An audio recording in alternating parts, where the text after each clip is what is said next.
Beach থেকে আসার পর ফ্রেশ হয়ে এখন দুজনে খেতে বসেছি। বাচ্চারা এখনো আসেনি, তারা পড়ে আছে, ফ্রেশ হচ্ছে। আর কি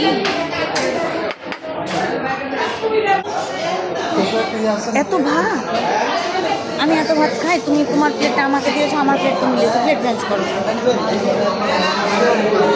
সুন্দর, সে আমাকে কত ভাত দিয়েছে, আমি এত ভাত খেয়েছি বলে আমি খাবো না? কি সুন্দর সে আমার প্লেটে ভাত চালিয়ে দিয়েছে, আমি দেখিনি। সত্যি আমার খুব পছন্দ, খুবই পছন্দ হয়েছে।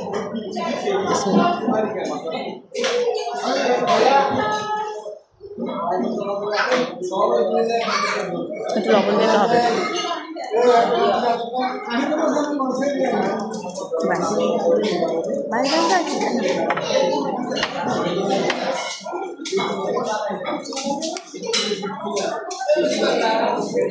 অনেক মজা, সত্যি খুব মজা। আমি কষ্ট দিয়ে খাচ্ছি। মাছ দিয়ে দেবে নাও নিতে পারি, দেখছি।